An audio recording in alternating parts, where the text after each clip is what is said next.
Notepad goes dark, Game Pass's rebrand, and widgets, they have a new home.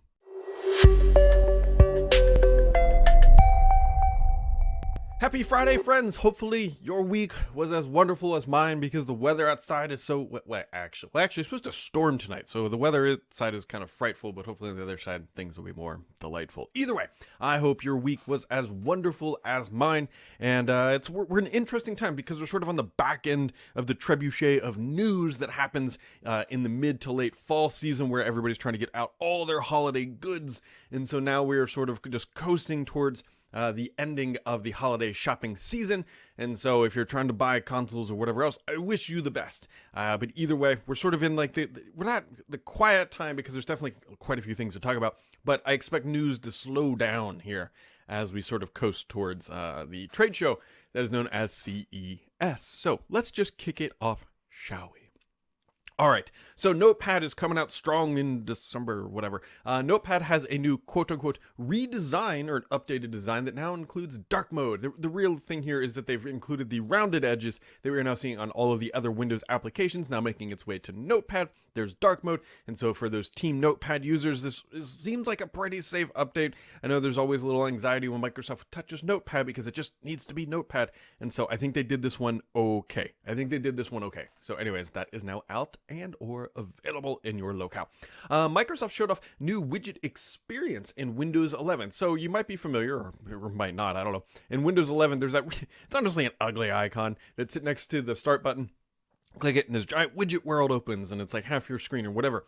Now, back on Windows 10, they had this neat little thing, like a widget, I don't know, whatever you want to call it. It was a little thing that just sat on the taskbar and showed your weather or stocks or whatever, and it just kind of rotated. It was actually kind of nice. Then Windows 11 comes along and they removed it. Now it's sort of back. That experience, if you're familiar with the Windows 10 thing, is now back, and it's on the Windows 11 taskbar in the bottom left corner. So if you still have mouse muscle memory or whatever we're calling it these days to go to the bottom left and clicking, that might be a problem because now you might be opening widgets. But if you slide your buttons all the way back over to the left, it does still then look like it looks like a sun if it's the weather icon or whatever.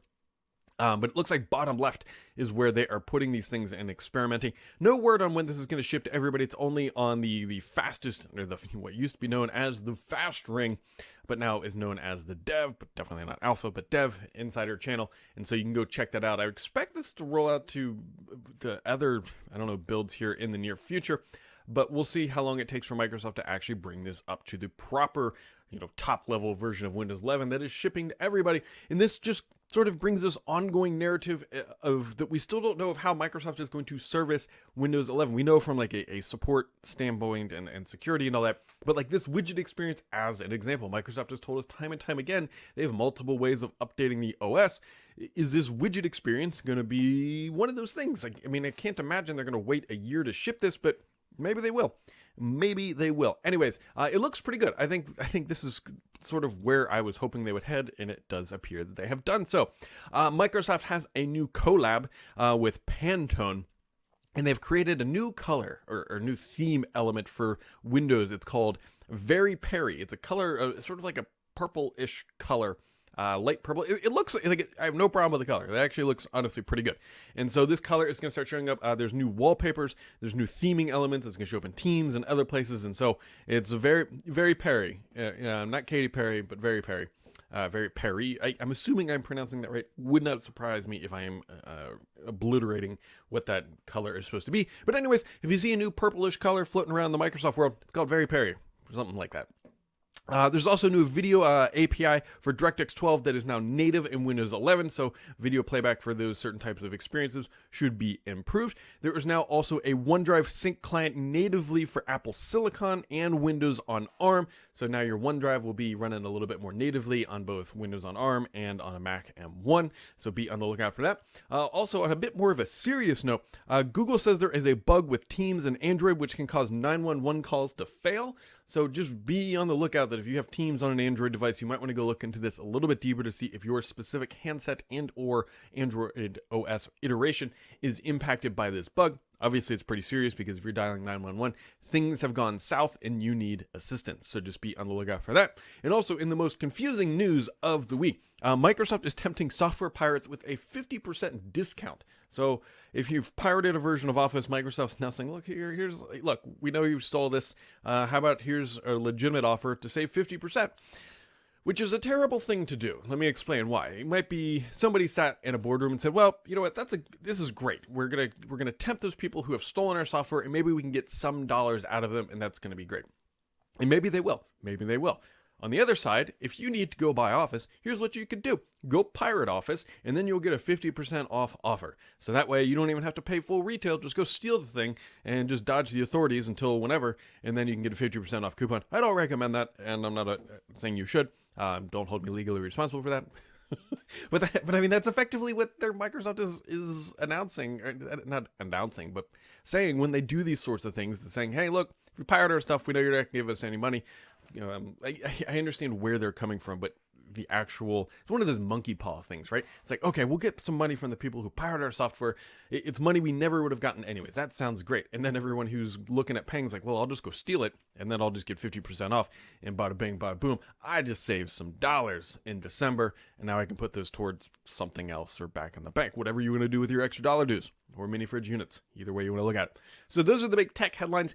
Gaming news, there was quite a bit of news. The Video Games Award show was last night. Not going to ruin any of the surprises. We did see some new Hellblade trailer. I believe we're also getting Crossfire in February, but I'm not going to ruin any who won the awards because I know not everybody watched it, and so you can go look it up on their website and see who won all the awards. We'll just say that. So, a couple things. So, Halo Infinite is obviously out the door and now playable. You've got single player, you've got multiplayer, you've got all the player experiences except for co-op and Forge. I just kicked the chair here. Anyway, so you've got all these things. You've got them all. And so I'm quite a ways through the Infinite campaign. Enjoying it. So far, so good.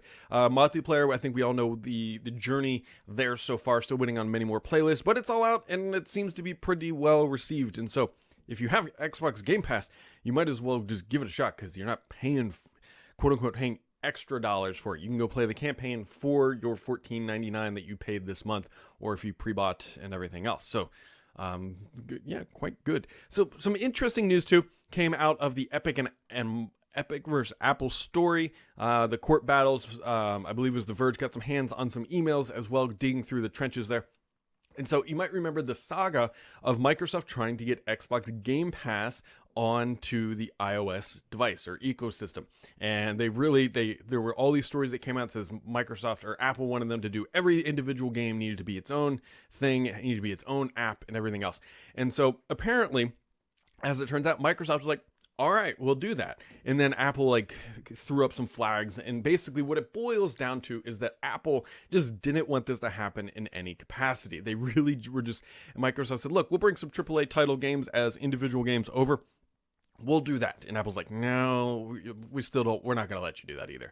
So as it turns out, Apple was just being a giant jerk. Microsoft obviously did find the workaround through using the web experience, and it's still not great. But it just, as it turns out, to nobody's surprise, Apple was the blocker here, and Microsoft tried their best to do everything they could to get games on there and even made some promises, but Apple just didn't care and was never going to do it was never going to happen.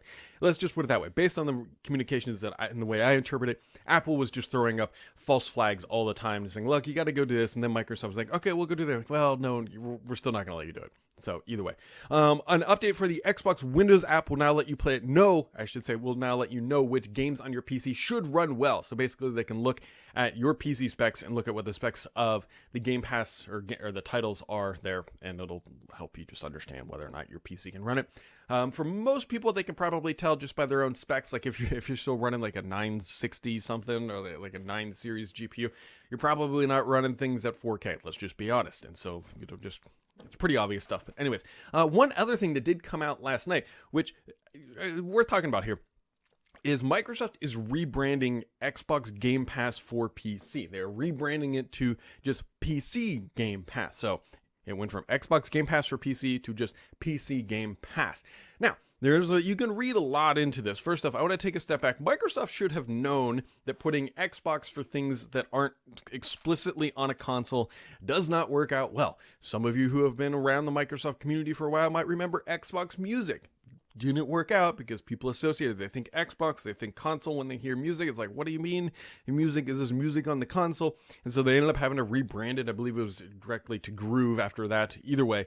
So putting Xbox things on non-Xbox stuff is a problem. It doesn't work out well for the consumer. Shockingly, Xbox Game Pass for PC appears to have suffered a similar fate, that people think that Xbox Game Pass for PC is Xbox console stuff on your PC. While that is partially true, there's more to it than that. So Microsoft announced that they are rebranding that to PC Game Pass. So it's just PC Game Pass. That's all that it is now. Same video games, same everything going on. And that's that. So just be on the lookout if you see that new branding coming down the pipeline. So jumping over to the questions, because as always, my favorite part of the week is chatting with all of you folks, even though it's me chatting whatever, it's like async chat. Either way, Crunchy Frog says, I have been a big fan of Roku. I know a lot of people who are big fans of Roku for years now, but with their fiasco they've been going through for months with Google and now potentially Amazon, I'm thinking about moving to another platform. Are there any true agnostic streaming platforms out there that are not owned by big guys that are reasonable to use? Secondly, what streaming platform do you primarily use or prefer? Unfortunately, you're going to run into similar problems on every platform. And let's kind of back up a second here. This type of fisticuff that Roku is in with Google is not new. We still see this in the cable industry. You might even see things from like your cable provider, like NBC Universal or whatever, is not going to renew their contract, and we're not going to be able to stream their stuff. Please call NBC Universal and argue with them that they should. So this sort of stuff doesn't go away. And candidly, you're not going to escape this problem holistically. For example, Google stuff, if that's what you want, is your best bet is probably a Chromecast. Because Google owns the Chromecast experience, and there shouldn't ever be a licensing disagreement there. But then you're going to run into other problems with other services or things like that. Personally, I think most of this stuff should be fine. I think you should be okay to stay on Roku. These battles and conversations always spill over into the public to get public pressure on both companies. Amazon will do it and Roku will do it to get people to come to the table and come to an agreement. It creates undue stress and annoyance for somebody like you who has bought a Roku. But at this time, I don't think I would rip out a Roku installation to replace it with something else. That's just me personally. Now, in our house, we use Apple TVs on everything. Regardless of whatever platform you use, Roku, Apple TV, Chromecast, my general premise here is whatever you pick, put it on all your TVs because you'll have a better experience. For example, I'm married and I have a daughter. And so having one UI interface on every TV saves me a lot of headache from having to go and try to reconfigure things or show people how to use it. And it just makes life easier. And so we use Apple TV. It is not the perfect solution by any means. One, it's more expensive, but we have iPhones and it works for us. Now, if I were to do it all over again, I think Roku would still be pretty there because I'm a big believer in a lot of things. But one of them is, if you like a particular product or how things work, or if you need something to work really well on a TV, Roku as an example, if Roku's entire business is to make that thing work well, they have a very vested interest in making sure that thing works well. Apple, on the other hand, while yes, they do make a lot of money from these things, they make most of their money from iPhones. So if their Apple TV line stagnates a little bit, like, whatever, that's not how we make, that's not how we pay the mortgage every month. Same with apps, like on a PC. If you like a specific mail app, make sure you're paying for it. That way those people can continue and be invested, like Newton Mail or whatever else you're using. And so that is a way different soapbox than where I started. But the point here is that I don't think you should rip everything out with Roku. I think Roku will be just fine. And so these court and these battles just spill over. But this is nothing new for the industry. I can remember DirecTV doing similar stuff. And the list goes on and on. Migi says, what do you think about PlayStation plans for launching a Game Pass-like service? Will they be able to fight against the big colossus that is the Microsoft service? In my opinion, it's good. New competition is always good for the consumer. So I get a lot of thoughts here. One is fantastic, and and the other one is not surprising at all. Microsoft has made a ton of noise and has a ton of momentum behind the Game Pass model, right? Everyone knows and kind of believes that this is where the industry is headed. So you can either fight it, as such as some vendors might be trying to do, or you can try to adopt it. And this is what Sony is trying to do. And so you can't ignore these types of subscription models. It's happened in the music industry. We've seen it in other places, and it's only natural that it's going to happen in the gaming space. Now, Sony should be able to do it just fine. The question becomes is how much content can they get, because content is king, especially in a service like this. And Sony has quite a bit of IP under their belt, so they definitely have the capacity to do it with all of their product. That's definitely something that they can do. The question will becomes the pipeline of content. Microsoft has invested billions of dollars to make sure that their pipeline is filled and is filling up, and through either acquisition or everything else. And so that is sort of the benchmark of these services. We've all gone to Netflix, we're like, there's nothing on Netflix. Why am I even paying for this? The same thing is absolutely true for a service like Xbox Game Pass or PlayStation Pass, whatever they're going to call it, PlayStation Plus minus 365 Infinite, I don't know, whatever they're going to end up naming it. The question becomes, how long have they been thinking about this? Like, if they just thought about this last month, they're like, all right, we should finally do this. It's going to take them some time to get things lined up to be falling into that bucket, to make sure that it's sustainable and healthy and growing, because that is going to be the lifeblood of it, right? If Sony's investing in this, they're changing the model, which is always scary. They're changing the traditional business model, which is very scary for a lot of people, because, hey, just because it's working today doesn't mean it's going to work tomorrow. And Microsoft had a massive advantage because, hey, things were going okay, but they weren't clawing into the industry as much as they want. So they really shook up the model, and they have a ton of experience with software as a service. Not to mention they have just significant cash flow from things like Azure and Office 365 and even Windows to help prop up a pivot through a business model change, which can be scary. So I think Sony will be just fine. They have the content. The question is just coming down to execution. And Sony, deserves their credit. They're typically pretty good at getting consoles out, doing hardware and marketing. And so I think that they will be okay. Matt O'Bear says, NFTs and video games. Ubisoft is doing it in Ghost Recon for loot items, and EA has apparently expressed some interest too. Do you think Xbox Game Studios will do anything NFT related in the future? I hope not. I am not personally a fan of NFTs. I don't like what they're trying. Let me step back. I like the idea of artists getting paid for the content that they create, especially in the digital universe. It is traditionally a very hard place to monetize. You create some art, and then you just, if it's not through ads in some way, you're kind of screwed. And so I like the idea of NFTs being able to support independent artists who are able to sell and create things in a digital economy. I like that idea. I do not like the exploitation that is currently occurring with NFTs and just shoving them into everything, because it doesn't make sense. I don't like them in video games. I hope Microsoft does not. Phil Spencer has already made some pretty public comments that he does not appear to be on board with the NFT idea. I don't think NFTs are going to... The biggest problem with an NFT, in my opinion, right now is that who owns it? Yes, it's like, I paid some money to this vendor to buy it, or this auction house to own it, and then it's on the blockchain. But which blockchain is it? And if that company goes out of business, then what happens to your quote unquote NFT? It's just like a JSON file in a lot of places. And so I hope Microsoft does not. Let me put it that way. It's like the whole Web3 stuff. I like the idea of having decentralized things in certain aspects of the universe.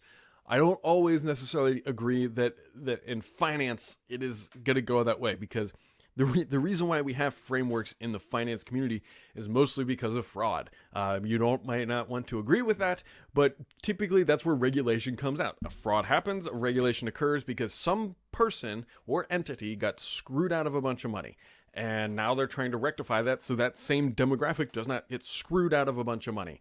I'm not definitely not sitting here trying to prop up big government or anything like that, but framework regulation in finance is very important to a healthy economy. And the whole open currency, there's still a lot that is not well understood or well implemented yet. And so it's something I find extremely fascinating. I love economic theory. I love it. And I read about it way too much. It's more than good for my own health. But the cryptocurrency stuff is interesting, I think is the best way. Anyways, again, off on a tangent here. Dark Clown, can you fit an Xbox inside your Xbox mini fridge? I believe you can. I have not officially tried this yet, mostly because I haven't been able to unplug my Xbox because I'm playing either Halo Infinite, or the campaign, the multiplayer, or still playing Forza, or the new Pacific map in Warzone. So I'm not unplugging that thing because I need it. If I have enough time to pull that thing out, I have enough time to play a match or two. So I haven't tried. I'm almost positive that it does fit in there though. Tourniquet says, "Hey B-Rad, hope you are doing great. Tourniquet, with Windows 8 and later on with Windows 10, we pretty much knew where Microsoft was heading into the future. Metro one-core phones, wearables. At the moment, the future is a bit foggy. Do you have any information on what Panos' vision is? It kind of feels like they were moving backwards instead of forwards at the moment. They are a little bit. They've definitely, you are exactly right. They have absolutely recalibrated. You got to remember Windows 10X was a thing. And now Windows 10X is no longer, excuse me, I just burped, is no longer a thing. And so we don't have a great vision of like what is 5 years out from Windows. I think a lot of it will be determined hopefully in the next 18 months. I'm hoping that build might be where we start to understand the better long-term outlook for Windows. I will say this though. We know that Windows on ARM is going to continue to evolve. That is more than likely the roadmap that we are going to hear and see. I'm not expecting to see Microsoft to make any more crazy bets, at least for the short-term period, on refactoring or restructuring Windows or going to a one-core initiative because, let's be honest, they have invested billions of dollars or hundreds of millions, I'm not exactly sure how much, to try to do all of this. I'm not saying that it hasn't netted any fruit in improving Windows. I'm not saying that. But it has not substantially improved the bottom line for Windows. You got to remember, Microsoft is a business. Yes, they need Windows to continue to evolve, and they continue to need it to work on devices like this right here, like this Surface Book, and they continue to need it to work on everything. But if they dump, let's just say they're going to dump another $20 billion into Windows in the next 5 years, are they going to see substantial revenue increase from that? I don't think so. Now, you could argue that maybe they'll see sustainable revenue from that, but I don't know if they're going to see any increase. So you got to keep in mind that this is a business at the end of the day, and I think Windows will continue to evolve, but more, we're going to see a lot of UI and definitely security stuff, but I'm not expecting any major sort of initiatives yet. They're just going to keep iterating on what they've done through ARM, making it work better on lower end, and just keeping with the course. And then his second part says, have you heard if Microsoft is still working on Windows Core OS and what their current plan for is? I believe they are still working on it, or it's being implemented into the core of Windows just proper. I believe that is the structure that they're heading to now. And his third part is, are there any news if when Microsoft is going to go back to the foldable form factor for Windows? Even Windows 11 really isn't suitable for the Trackpad X Fold. Yeah, you're correct. What about the Surface Neo? Any new? I haven't heard anything new on the Surface Neo. I know that they have not fully abandoned the Surface Neo. It's not like they just shut down the project and everything is over. I believe the Surface Neo will resurface at some point. I don't know when that is, though, based on the last things that I've heard. Mr. PKI says, did Microsoft respond to your video about the Halo release information, or do you think it might still be banned by the 343 leadership? What Mr. PKI is here and is asking is, I did a video earlier this week. So stepping back to recalibrate here, and I'll do the short version. Earlier this week when Halo Infinite campaign launched, Bloomberg had a write-up talking about the difficulties of building Halo Infinite, and they talked to Joseph Staten, and he got some information. Long story short, during that interview, Jason, your video game reporter over at Bloomberg, noted that Microsoft, or 343, officially confirmed multiple times, especially in this interview, that they considered shipping Halo Infinite in two parts. One, I believe, in 2019 and one part in 2020. And if you jump back at one point in time, I did a video and a write-up about that, saying that Microsoft considered that. And then 343 came out and said, no, that's 100% unsubstantiated. That plan was never considered. And now we're back to square one where my information was accurate. So I did a video that said, hey, look, my information was accurate, even though 343 called me out as saying it wasn't accurate. Now we know the actual truth is that it was accurate. And that is the long story short.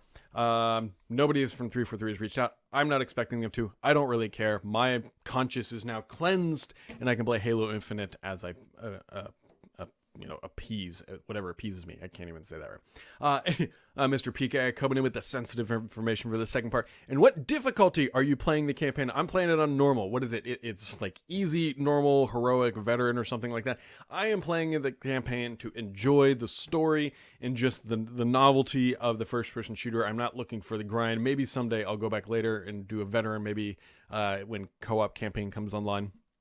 But I'm just doing it on whatever the default setting is, and I'm enjoying it. It's the right balance for me, and so I'm enjoying it. And QNox with the last question of the week says, with Microsoft recently updating the visuals for older programs such as Paint, Media Player, and Notepad, do you think Control Panel will be modernized as well? I think it's pretty much stayed the same since Windows 7. I don't know if they will. Here's the reason why I don't think so. First off, the Settings app is the quote-unquote modern update of the control panel. That is where Microsoft is putting all that effort into it. For old hats who are using Windows and supporting Windows, they know where everything is in the control panel. Like, that is the holy grail, the OBD2 port of a car, if you will. They know where everything is. And moving that cheese around is going to make a lot of people angry. So it would not surprise me if Control Panel just stays as it is for the rest of time, and Microsoft will continue to iterate on the Settings panel inside of Windows and leaving Control Panel off on its own for people who are more comfortable with that experience. And he says, also, what other programs do you think Microsoft will be updating in the near future? That's a great question, because we've already now got Paint, we've gotten the video app, we've gotten Notepad, we've kind of gotten Mail and Calendar. I would love to see an actual, like, real update to Mail and Calendar. That would be my hope. One that it truly, like, updates the app and interface and doesn't make it look so Windows 10-like, or even Windows kind of 8-like at the end of the day. So that's where I would hope. Anyways, so that wraps it up for this week, my friends. This is we're heading much closer. I'm going to say this and then I'll bite my tongue next week when I record this. I fully expect next week to be much quieter and the week after that to be just about dead silent. We're heading towards the end of the year. It's not a great time to make major announcements. Actually, my company itself, we announced Fences 4 this week, and we knew that we had to get out this week because the next couple weeks, like, they're dead zones for launching product because you're not going to get any coverage. It's just not a good time of the year to be pushing new things out the door. And so we've got some fun stuff coming to Start 11 here in the new year that is already just about ready. It's going to hit, it's just about ready. We'll just say that. So anyways, folks, as always, thanks for hanging out. Thanks for the questions, and hopefully your week was as good as mine, and we'll catch all of you right back here next time.